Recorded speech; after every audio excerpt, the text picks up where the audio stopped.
All right, thank you very much, Yaira. It's great to have everyone here this morning. This is a long-awaited workshop, and finally, we are here to comment.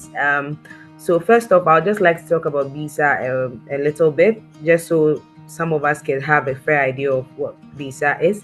So, visa is an NGO, a non-governmental organization that is dedicated to amplifying African voices and then also fostering community engagement through the power of storytelling.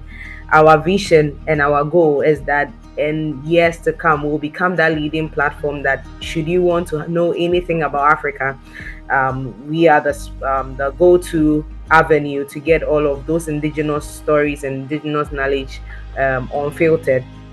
Over the years, we've had over 15,000 followership across our digital platforms.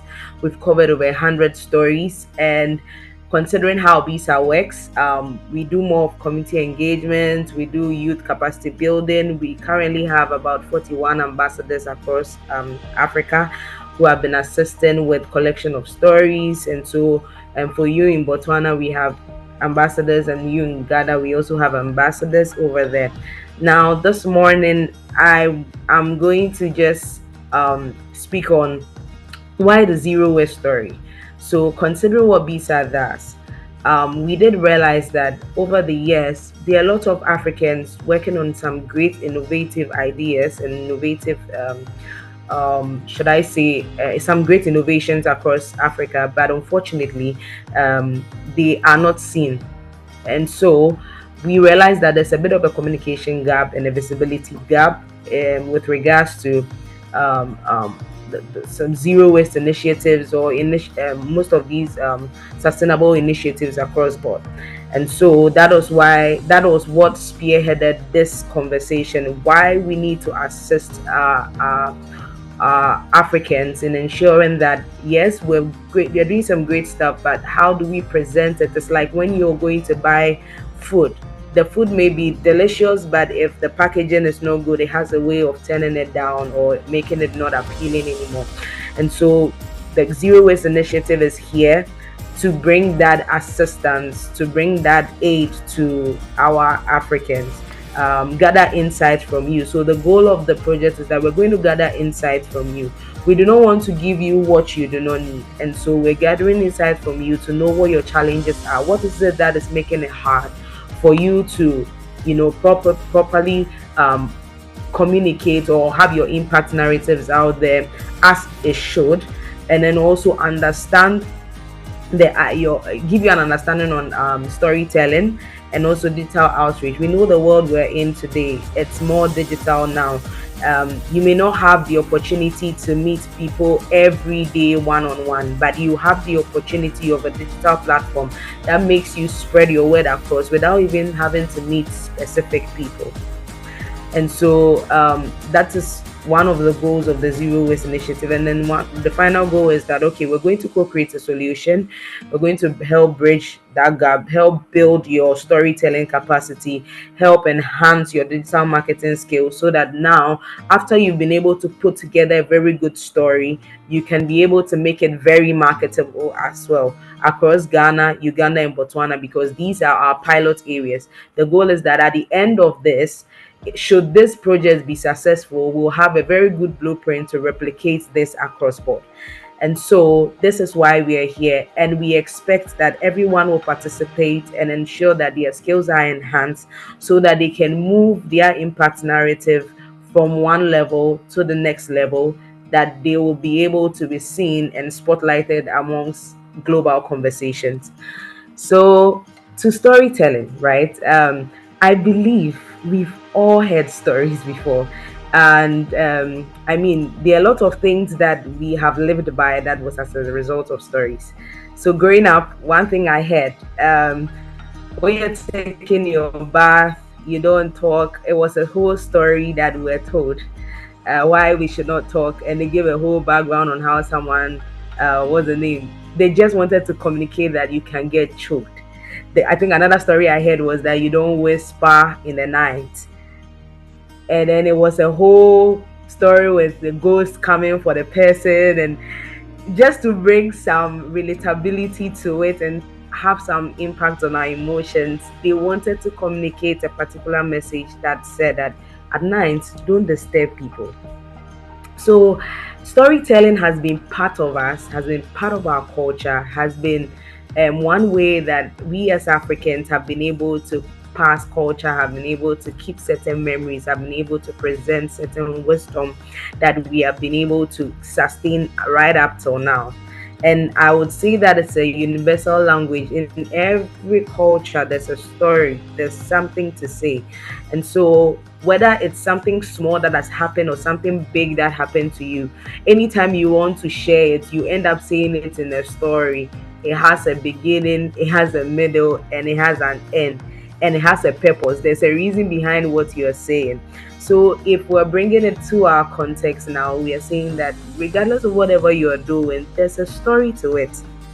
There's a part of it that you can talk about. There's a whole relatability to it. One of the reasons why we were able to follow through with these stories that were shared with us was because they had a way of touching our emotions, and by so doing, the message was well passed across. Because then now, when you're walking out at night, you are not whispering, because there's a message that you could be taken away, or you are just disturbing the community. Please do not disturb the community. And so basically, I'll just say that yes, we have a form of storytelling basically. And um, our storytelling have been in so many ways. It's been in proverbs, it's been in songs, it's been in folktales. So Africa here, like the power of storytelling has already been embedded in our upbringing, if I should say that.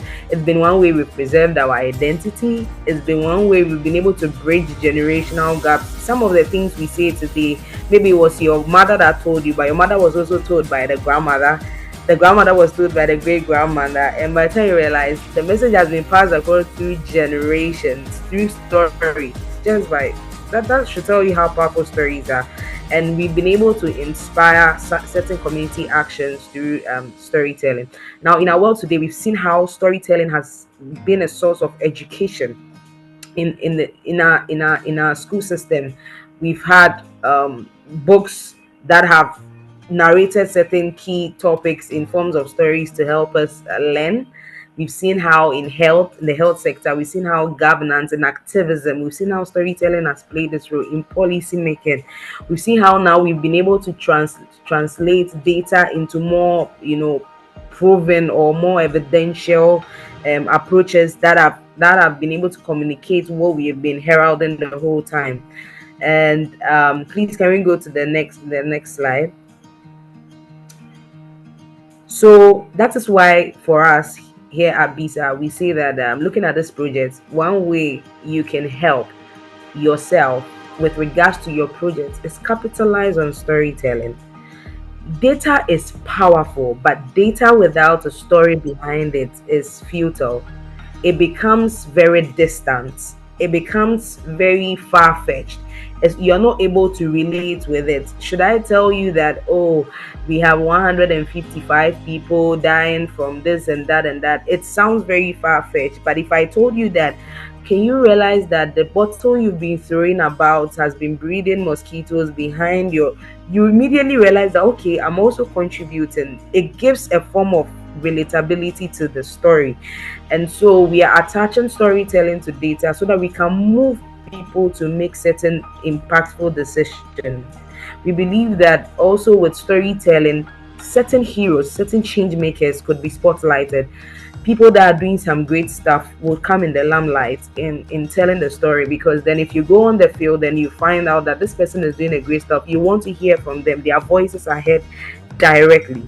And so it holds more water than just like a far-fetched story. Also, we've seen how storytelling has a way of influencing policy, because now we have human beings that are a representation of the actual happenings around. So you have evidence of the data. You also have word of mouth. There's already like a lot of evidence. Should you go to the courts, you have a lot of witnesses, a lot of things to put on the decks that, hey, judge, look at this situation.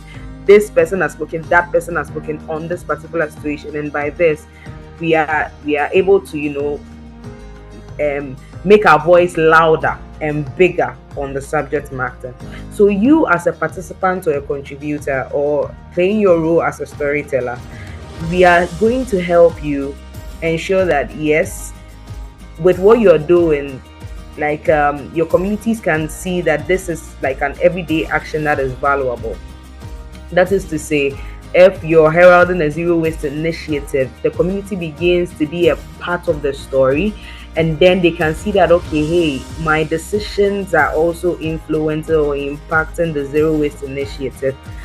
Also, you are helping policymakers hear real voices, as I mentioned earlier. And the biggest part of all of this is that now the world gets to see that zero waste is very much alive in Africa. It's not just a conversation out there, but Africa is also doing something about it. So, at the end of this workshop, with regards to storytelling, we are hoping that you are able to understand and then also come up with a very powerful story with regards to your initiatives and your work that you're doing.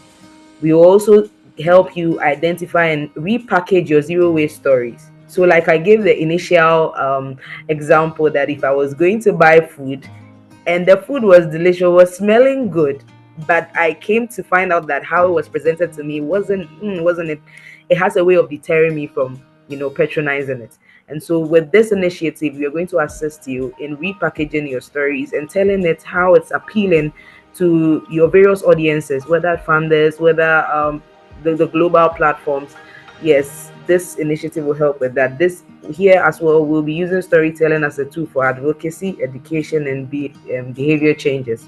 Um, Also, you would realize that your story is contributing to a lasting bank of knowledge and inspiration. So, as part of the Zero Waste Initiative, we're coming up with a Zero Waste Stories Bank app, an app that becomes a centralized platform that, should anyone wants to hear anything about the Zero Waste Initiative, they just hop on that app and then they can have insights to that. So, your participation here, you are helping enrich that app. You should applaud yourself for that. And then finally, the person who is able to come up with a very, very good story at the end of this workshop stands the chance of winning 100 USD. It sounds exciting. So don't take this workshop for granted. I hope we'll all come on board, make the time, the sacrifice worth it. And in the end, we will make this change together. Thank you very much for your time. And Yaira, over to you. Thank you so much, Lydia.